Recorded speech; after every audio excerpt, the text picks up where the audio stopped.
trying here. I'm trying to get that camera and trying to get this camera. I'm trying to see.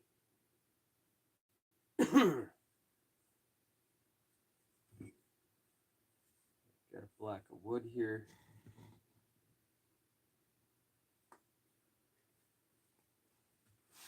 I want to be on this camera. I want to be on that camera. Oh. Little block of wood. What do you guys think? You want to see what kind of face? Little carving here.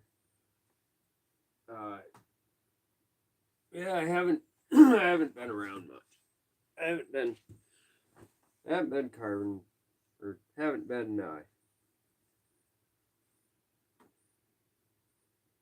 much interested in YouTube. Taking the time, giving away my time, more like. So it seems like YouTube is anymore. That's all that we do is just give away our time and our energy, our hard work,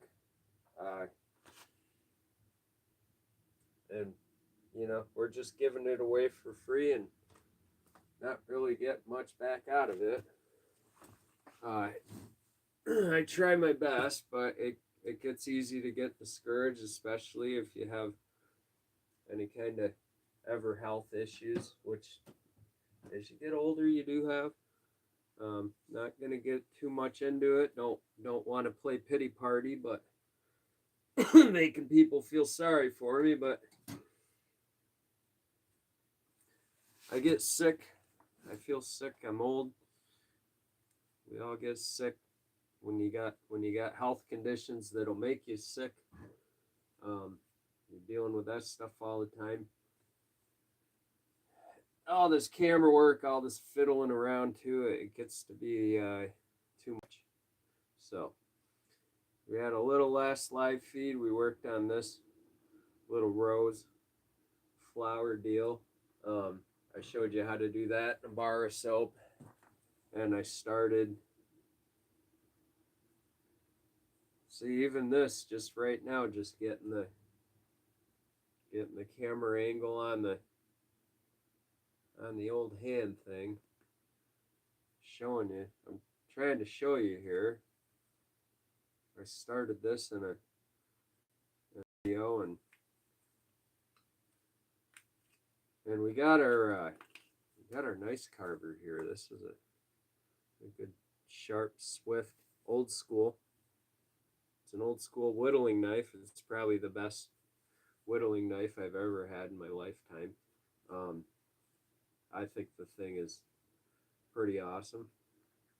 These are not cut-proof gloves. These are my hands. I get what is it? They got the eczema, psoriasis, whatever you get your hands peel. Your hands hurt all the time. So that's the only reason I'm wearing the gloves. Because this time of year with allergies and different weather conditions back and forth, it's cold and it's warm all the time, and my hands blister. They get real raw and time. And as you get older, it gets worse. And if I don't wear gloves, my hands will actually, right now, they'll peel and bleed, which is extremely unfun, extremely uncomfortable. I had what they call Lyme disease. It's a tick-borne. You get a bite from a bug in the woods. I'll show you here. I had Lyme disease, and I got liver, high enzymes in my liver real bad when my immunity starts attacking. So that's why I'm wearing gloves, because my hands You know, this hand's actually in better condition than the other hand, but you can see where I get peeling and redness, and well, if I don't keep them covered while doing these kind of things, then I'm gonna end up with a mess on my hands and not able to do anything. But this is just a little hand with a rose um, that we started in another video. I hope everybody's doing well out there. Yeah, and like I said, I've been pretty discouraged from giving too much time to YouTube, especially the last time I did a live stream. Uh, you get a bunch of people bombing your video, and they're just saying a bunch of lewd stuff. It's like, and it's like 10-year-old kids now, 9-year-old kids are learning stuff. They have no manners. They're learning the kind of behavior like they're letting kids now joke, like they're letting little 9 and 10-year-old kids talk like they're 14 and 15-year-old. They're letting them joke about things and they're teaching them about things that they shouldn't be teaching them about. And they go on a person's YouTube channel. They go on a person's live feed. I mean, the last live feed I did, to say it simply, people were talking about all sex, and they were talking about dicks, and it's like they talk about that because they think it's shocking, or they think that it's something. I mean, that's okay if you're bored, but don't come to my channel talking about stupid stuff. And I don't understand why they do it. I don't understand where the mentality comes from, that it's okay to go to a perfect stranger's live feed, a perfect stranger's channel, and just start spouting off about what dirty things are on your mind. And I don't understand where we lost it, where we've taught that that's okay. And people will go, oh, it's freedom of expression. You're stifling my First Amendment rights to express myself. What are you expressing? The only thing that was ever expressed by that was that the kids who used to talk like that in school and act like that and had no manners, they might have been your friends, but we weren't brought up that way. I wasn't brought up that. I was brought up to have manners and have respect for other people. And now it's like it's gone. We don't have manners or respect for other people or other people's space. The one thing I will say about wearing the gloves is it does allow me to put my fingers on the blade and push against the blade. And this is a double-sided blade. It's a very cool blade. It cuts here, and it cuts there. So when you touch either, you're risking slicing your finger open.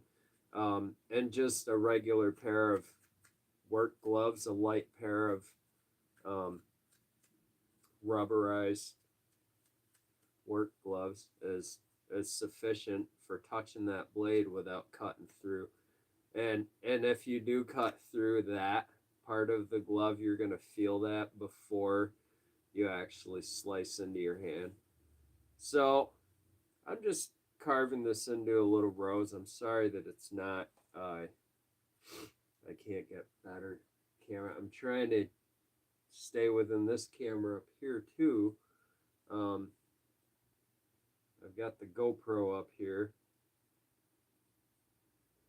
It's beginning to, the weather's beginning to change. I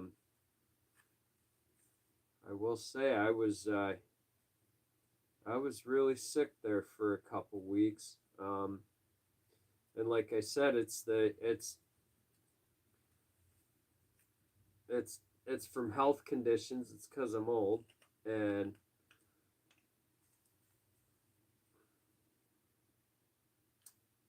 it's stemming. Some of it's stemming since I got the Lyme disease. It's easier to get sick. You get, and it's not like I had some kind of bad flu or virus. You just get run down, and it's not even like I'm coughing. It's not even like I'm contagious with anything. I'm just where I have to lay around and I can't function for a week or two. And like I said, it's my liver, it's my internals. It gets overworked. And it's your immune system as you get older. And you guys are all going to find this. If you're young and you think you're invincible, or you think you understand it, you think it's never going to happen to you, you're in for a surprise. You're in for a definitely, you're gonna get a wake-up call one day where you just wake up and you just don't feel yourself anymore. You don't feel like doing anything anymore. You don't feel like dealing with anything anymore. And I'm sorry, I'm trying to adjust trying to make things work here. Cameras are a pain. All the camera stuff is a pain in the butt. It's never perfect. You can't get everything to go exactly the way that you want it to, so that you can just do what you got to do. It's always a setup, and I'm not good at all this. That's why I don't video a whole lot. But what I'm saying about see, even I have what they call, what is it, eosinophilic esophagitis or whatever, where you get white blood cells in your build up in your throat, and you're not supposed to have things like that. But as you get older, or you get, say, when you're around environments where it's really dusty and dirty all the time, like I was a mason for years, and they think a lot of it could have come from that. They think it's also, they also said that it's always possible that it's a condition that I've had my whole life, because I've always had trouble breathing, but I don't have a lung condition. It's all in my throat. It's all in my, sorry, I'm just like this stupid tripod thing. Nothing works. Nothing sets up properly. We're sitting here struggling with this dang piece of plastic to get it to stop moving. But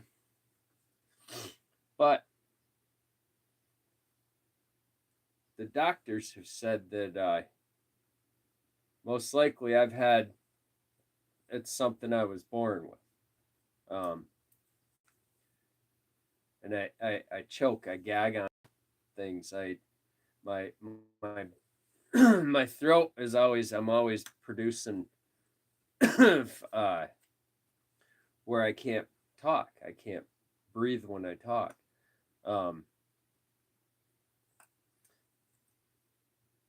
So a lot of the times I don't even feel like doing videos. And a lot of my sick time I'm laying there in bed and I'm trying to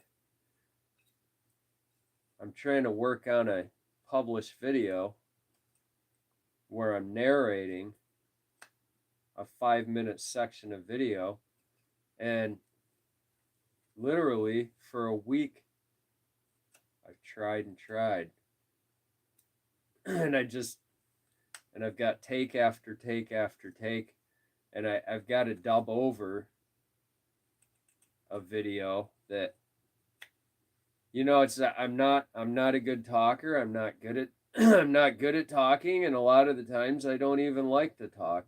Um, but that's part of the when you're doing the YouTube thing, that's part of doing live feeds in YouTube is people want you to talk. They want to see your face. Well, I don't even like looking at my own face.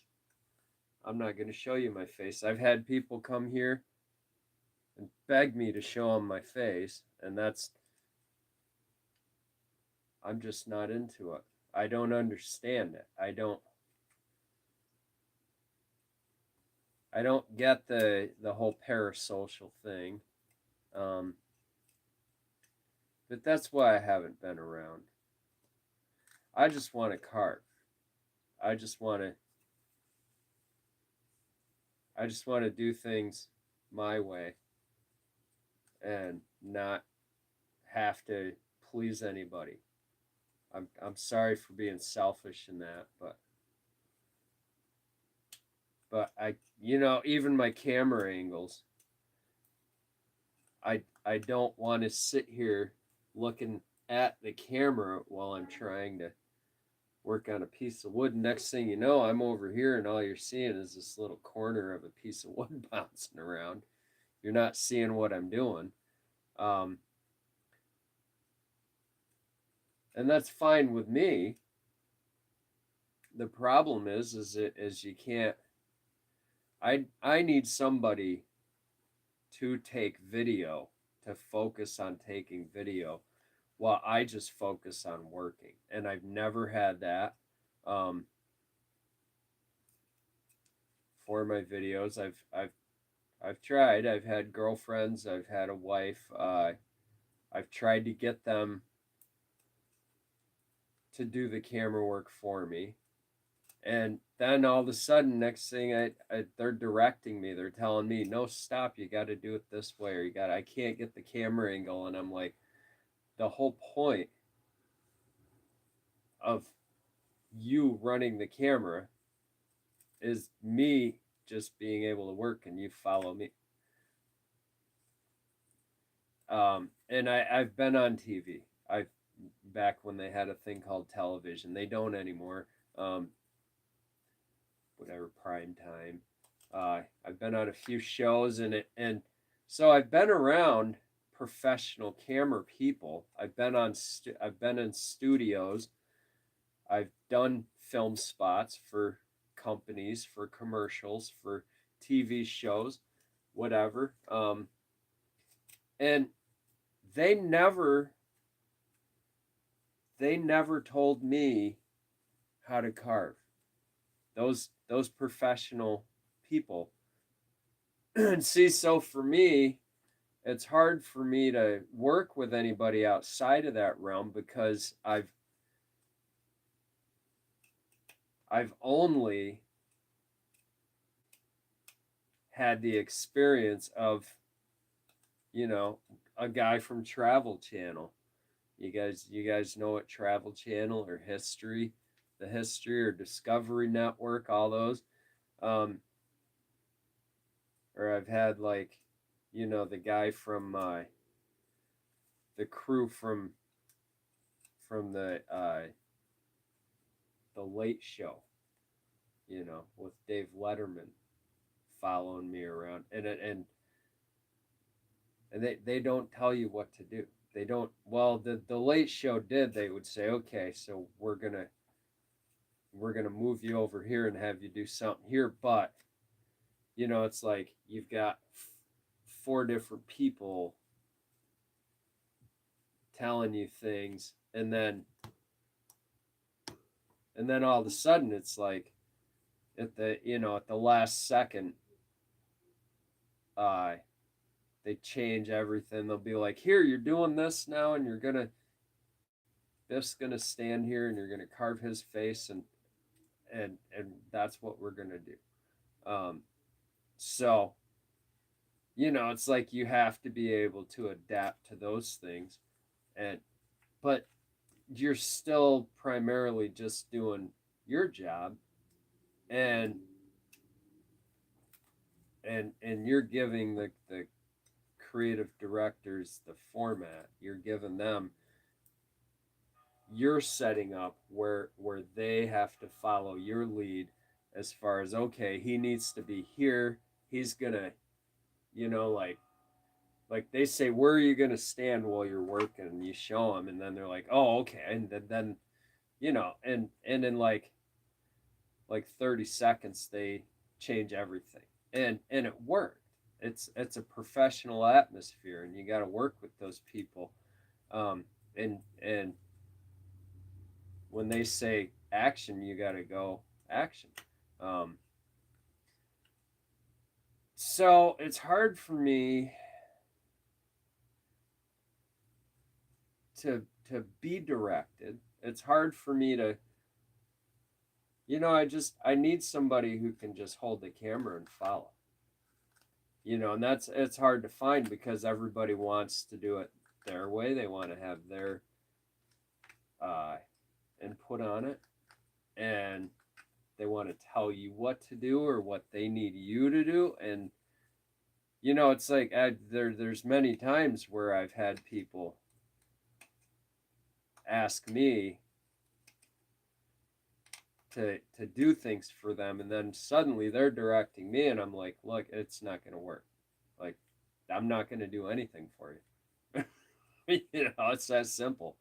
And it's usually while I'm in the middle of like a carving demonstration or a show for a crowd of people, and I know what I have to do in order to do my job.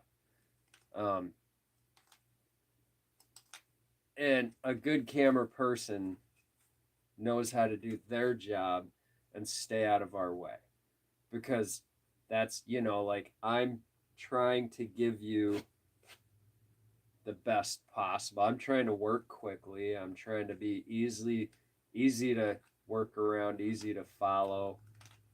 Trying to make it easy for you guys to see what we're doing. And it's not always easy on our end to do that for everybody. And it's really hard. It's really hard when I'm always the camera guy and the guy who's actually performing. It's like you're the musician and you're the sound guy. Like you're kind of controlling everything at that point. You're kind of controlling the whole entire set, which it's very difficult. It's very difficult to do everything at that point. And it can be overwhelming.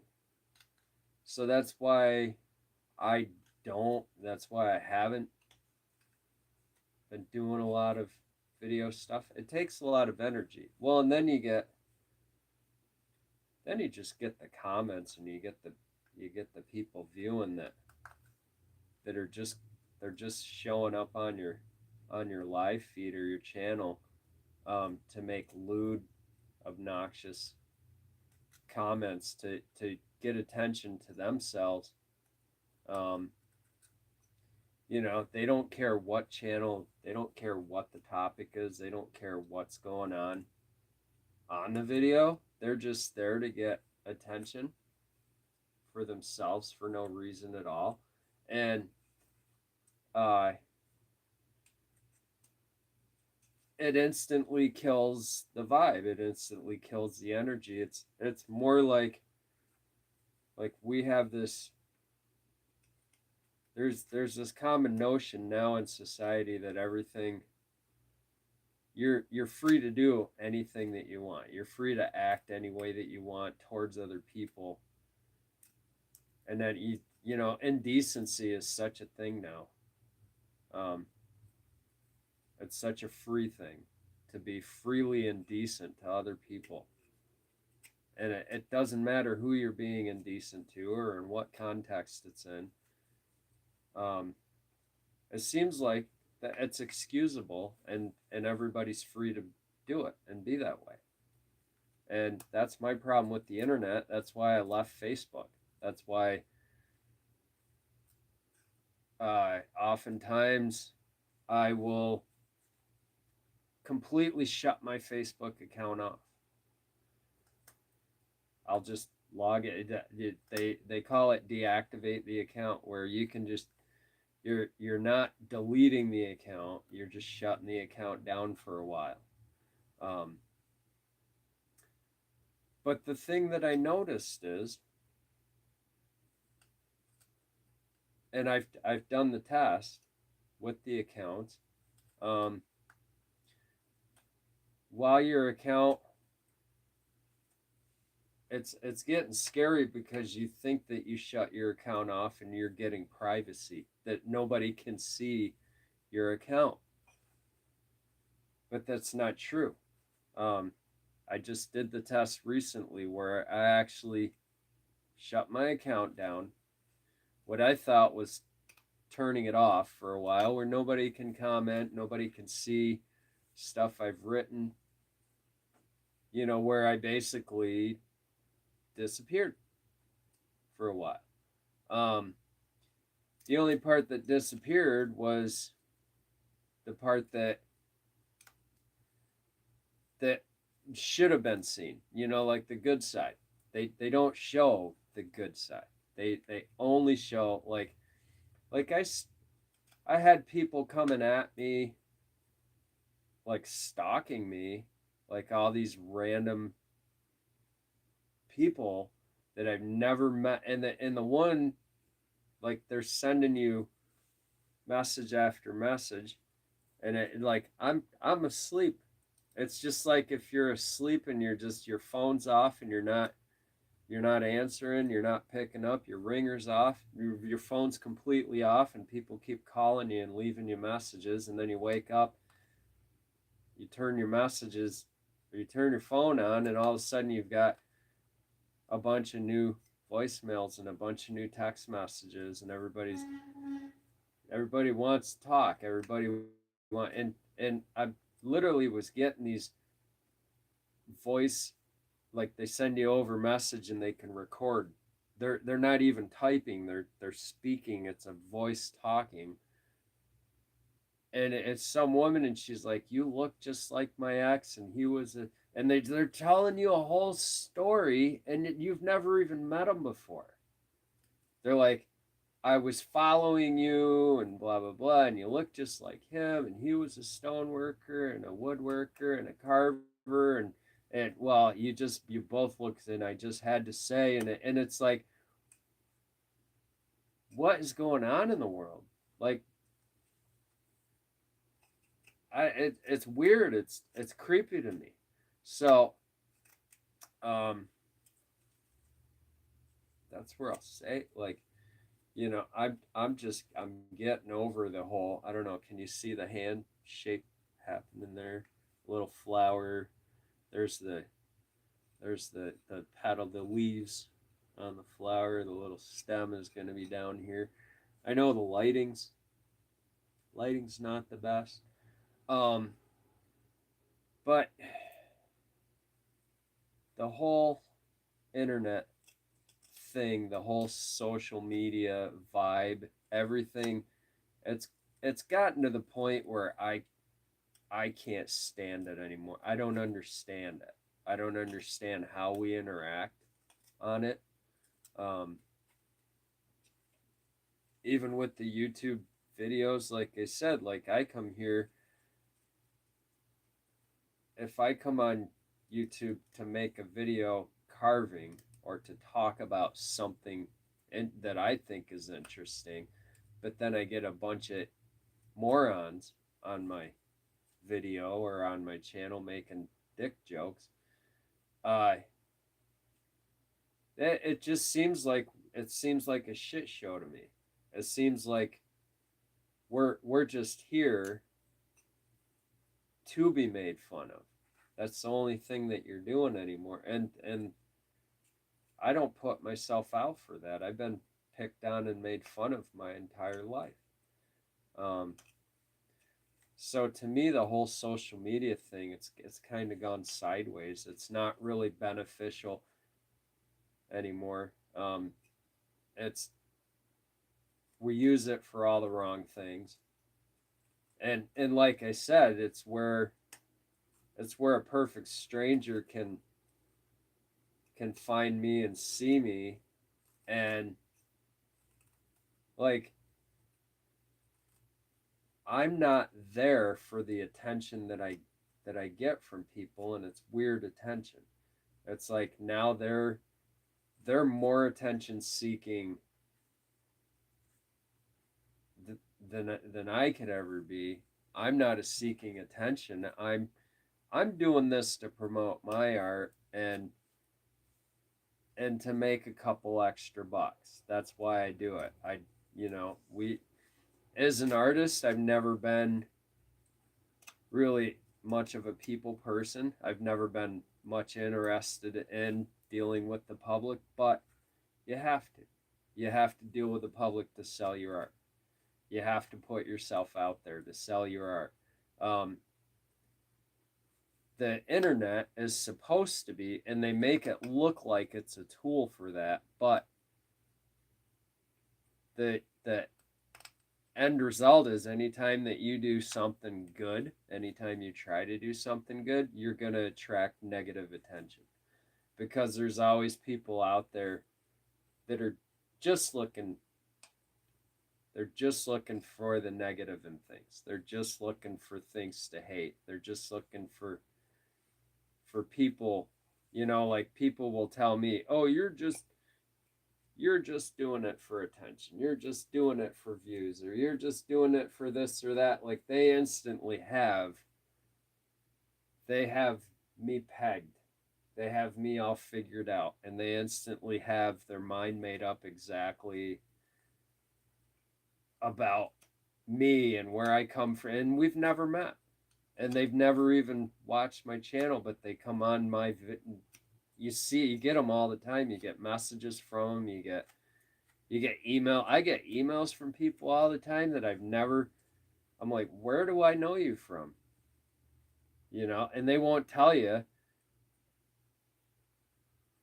And then you find out how they found you, where they're coming, like, and they're angry about stuff, and they're just taking it out on somebody, and that's all that they're doing. It has nothing to do with you, actually, anything that you did. You never met them. You didn't know anybody that they knew, but you're there. You're a readily and easily available outlet for them, because you're offering yourself up. You're offering your time. You're offering your patience. And you're doing something good, and they're not. And they hate that. They resent that. It's becoming a world now where things are almost becoming biblical. They're almost at the point of biblical where people hate creativity again. They're so against creativity, and it's supposed to be a world where we're supposed to be advanced beyond that. As a society, as human beings. We're not supposed to be fighting wars anymore. We're not supposed, everything that they're telling us It's like they're making all these empty promises like, oh, this is the answer. Yeah, this is going to change life. This is going to make life better. It's no, it's not. It's just it's creating the the scary future that all the 1990s, all the late 80s and 90s movies predicted. You know, it's Terminator. Look at Terminator. It's happening right in front of us right now. We're getting into that robot wars, and where robots from the AI robots from the future is going to be taken over. Um, everybody's scared of it. Everybody's scared when they see a drone in the sky. Um, and there's so many operations now that use those drones. It's not all surveillance. It's not all spying. They're not like have you ever flown in an airplane over a highway or over a town? When you're up in an airplane, you're seeing everything that's below you. There's art like if you're gonna pick out one thing out of that thing to watch and follow, it's very, very difficult. Um, and people see those things flying in the sky and they're like, oh my god, they're following me, they're watching me, and it's like, uh, they're not really watching you. They're watching everything. Um, so it's simple if you don't stick out. You know, if you don't stick out like a sore thumb, um, your chances of being followed, being noticed, are going to be much less. But it's easy. It's easier for us to all be paranoid about it and scared about it and suspicious. And the whole thing is a few years ago when people like me were saying, "Hey, I'm seeing what's coming here," you know, it's not good. Um, oops. See, and there's where glove is a good thing, and it's good. It's good that I had that there because I could have removed a whole lot of my knuckle at that point, and I did get a little nick. I did give myself a little nick, but because I went right across it because I was pushing the blade too hard. Um, the thing is that I've always been aware. I've always been one of those people that's like, well, I see what's happening and I know what's happening, the direction that we're headed. It's not a good direction, but I see it in the sense that everybody, we're all falling into the trapment. Um, and I saw it back in the 90s. I saw it back in the early 90s when I was out west, and I saw the big booms happening there, and I came back here, um, and I said there's a mess coming because I came back here, I came back east, and everything was different here than it was out west at the time. And I was out there and I saw it coming, and I was like, man, you guys wouldn't even believe what I saw when I was out there. I said, because their culture out there was different, was so different at the time. The is still at the point where everything out west, that was the new frontier, and that was where, the big real estate booms were beginning. Um, and things they seem more quiet and slower here because people still protected their investments and their interests here. Um, West was where the tech was taken off, and so you come back east and you're like, man, we're in trouble. there's big things coming, and it's gonna get out of control and ugly, and nobody listen. Now all of a sudden everybody is aware. Everybody, aren't you people listening? Well, we've been. Yeah, we're all listening. We've all been listening for years. The problem is what happened is no one was listening to us years ago when we were saying, like, I know what's coming, but you know, I'm only gonna tell you if you're gonna hear it. Um, Nobody wanted to hear it. Everybody was blissfully ignorant around me. You know, I would say simple things like stop going to the mall, stop buying from here. Walmarts are going to be everywhere. You're going to have dollar stores in the cornfields out in the middle of nowhere. You know, the companies, big companies, are going to take over out in rural towns where there's nothing. They're the land grab. We're having and now everybody's standing up and going, "Oh, this huge land grab. Oh my God, it's shocking, shocking." Well, we saw it coming 20, 30 years ago, and we warned everybody. And you guys basically fueled it. Everybody fueled it. If you go to the malls, you go shopping at Target, you go shopping at Walmart, you shop at the Dollar Generals. That's where it all came from, and everybody goes there. Me personally, I don't go to those stores if I can help it. Very rarely do I, and if those stores didn't exist everywhere, I wouldn't need them at all. And I often try not to have to buy stuff at those stores. Um,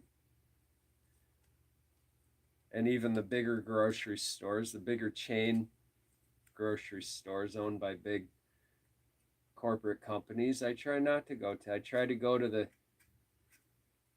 mom and pop, the family owned, smaller, you know, smaller line of grocery stores that are subsidiary, uh, or what do they call it? Franchise owned. Like McDonald's used to be franchise. I guess they still have some franchise here and there where it's, yeah, it's a corporate, but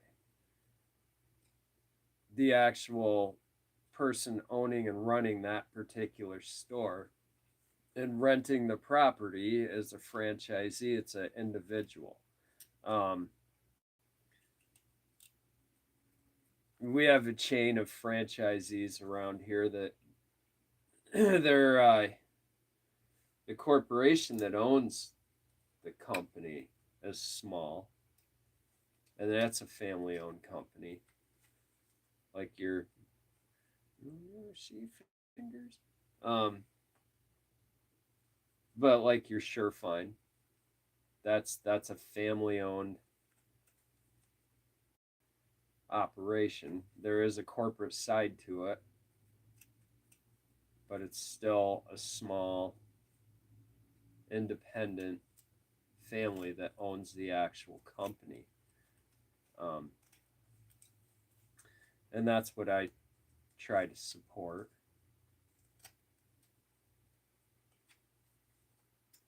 Or what do they call it? Clark's. Clark's is always, I think that's, I think Surefine and Clark's have absorbed into one another now.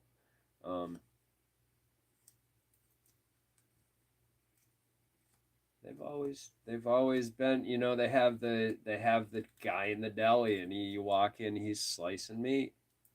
You know you're getting the best possible scenario for your food, even if it's costing a little more or whatever. And what's amazing about those places is they always have the best prices on stuff, and they have the best quality. They have the best quality meats, and they have the best prices. And how is that you're getting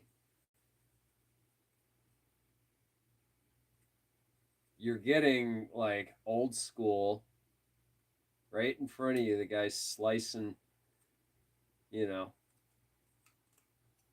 he's slicing the meat for you right there in front of you.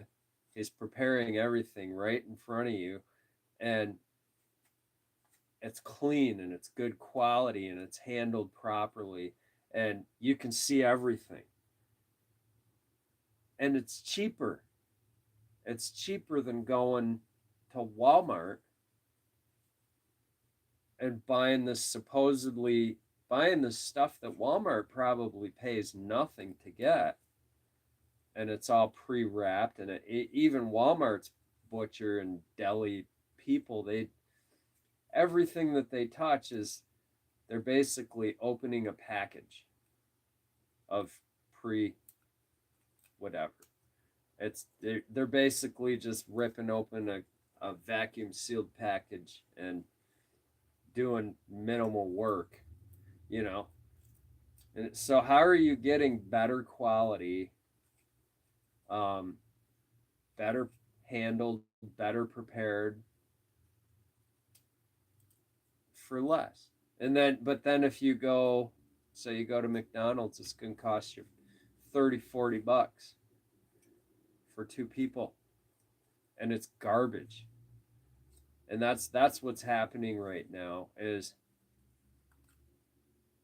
like I'm finding like, okay, I go to Walmart, check this out. So I go to Walmart, I buy a bag of oranges at Walmart. It's like 9 or 10 bucks, right? And you're like, holy cow, oranges are so expensive. Holy, it's an orange. But then I go to the family owned place, um, that sells tons of oranges, and they're from an actual farm in Florida. They're not from China or Thailand or Japan or wherever else. They're not, you know, they're from somewhere local or somewhere as close as possible. They're from a real farm, um, from the looks of things, and they're $5. It's $5 for the same $5 for a 5 pound bag, and it's better quality. They're better. They taste better. The problem is that we're having is our crisis is that everybody wants everything cheap and easy and to come from big box stores because that's what everybody's used to. Everybody wants everything through Amazon. They want their TV. What is it with Amazon Prime where it's tied in with Netflix? So you get a membership through Amazon Prime. So now you're getting your entertainment, you're getting your food. You can order Hello Fresh through Amazon. You can order your clothes through Amazon, right? Everything comes to your doorstep. Um, and people are complaining about that. They're complaining about, well, this isn't service. This isn't this or that. But if you go to mom and pop store, where they either make the clothes themselves or they sell the clothes, you know, it's a local, it's your neighbor. Their prices haven't gone way up. They have on some things. I mean, a can of soup is a can of soup. It's going to be $5, $6 everywhere because we're having a soup crisis right now. uh, but that's just that. I mean, it's if you change your habits and you change your diet, it's like you know, I I stopped. I remember a year or two ago when I watched, uh, specifically, I watched a bag of Doritos go from, and it was overnight. It went from like $5 to $8 for the same size bag of Doritos, and it seemed like every time after that. And this is the weird thing: is the last time I got really sick, I ate Doritos before I got really sick, and they tasted horrible. They tasted like there's something wrong with them. So I might have had food poisoning. I might have gotten E. coli from Dorito. I don't know, because the last time I got really sick, my symptoms were very similar to if I had had food poisoning or E. coli or something really bad in my gut. Which is kind of weird, because that's what's happening with a lot of the junk food out there. I don't eat Doritos a whole lot. I had a craving for them one night, and I went and bought a bag, and I was sick as hell for a week straight afterwards. And I wouldn't put it past the Doritos being what made me sick. I really wouldn't. Because food is getting to be that bad now. It's getting to be that unhealthy for us. And it's not real food. It's not all food. Everybody, you're seeing these videos, these propagandized videos, like, look at how weird bananas are getting. Well, we'll stop buying discount bananas. Make better choices. Don't, like, people are going to Kroger, and they're going to whatever you call them. I call them Fat Max stores, or like Trader Joe's, Costco, BJ's. They're getting their food at these surplus stores, and then they're complaining about the food. What do you think? What do you think's the best interest of those big conglomerate run operations? Their best interest is not to bring you quality. You don't go there to get healthy food. Nobody ever has. It's been a crock. The only people who have bought the quote unquote healthy food there they've had the grace of having a good enough immune system to deal with that so-called their healthy meals at all these these discount stores and targets there. I mean, look at the names of these companies that are selling the food, that are making the food. You go to Target and it's like, good enough. Like, that's the actual product name at Target on a lot of, like, good enough. You can get pepper from Good Enough. You can get sports drinks from Good Enough. You can get bottled water from Good Enough. It's like a big factory chain that they're like their own little food corporation, but they don't, they don't own their own. It's not like Nabisco or Poland Spring. It's like, to get water, you go to Poland Spring, or you go Dasani or Avion or whatever. Like, you know what I mean? Like, you buy that product. But then you see whole shopping carts. Like, you can get toast, you can get pre-cooked bacon that doesn't need to be refrigerated, you get breakfast sausages, you get bottled water, and it's breakfast cereal, fruit. You buy bananas, you buy bags of oranges, and they're all by this one company. That's a lot of our food problems. That's a lot of our crisis that we're creating for ourselves, is that we get into these, oh, it looks cheap. Yeah, it's the cheapest thing out there. And it's like, it's an off brand. It's a generic brand.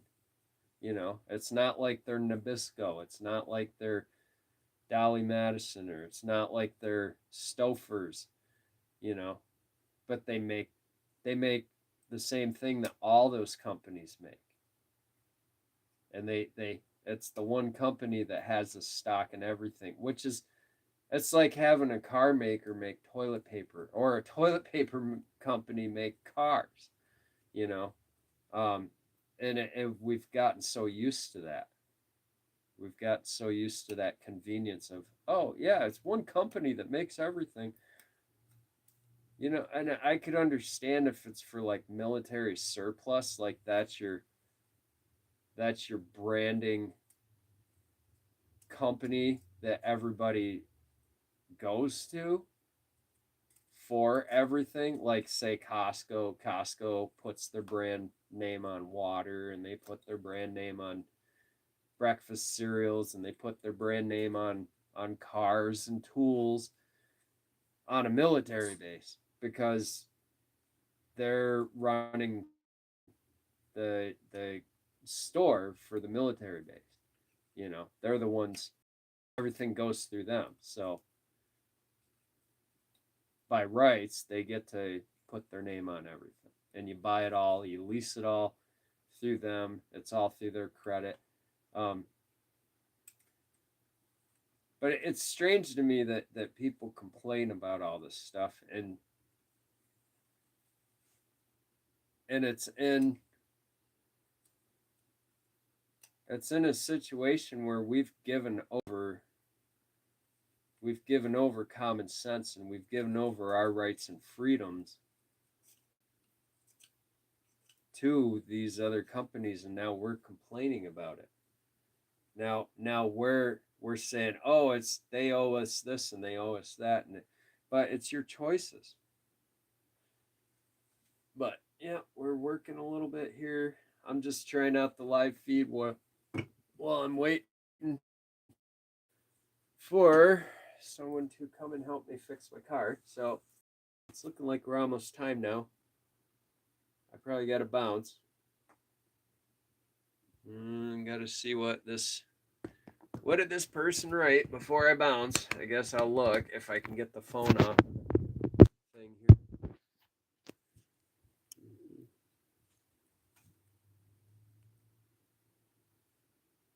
What? Yeah, see, when people speak to you like that it's just, well, what's the point in me even being here? That's an ass comment.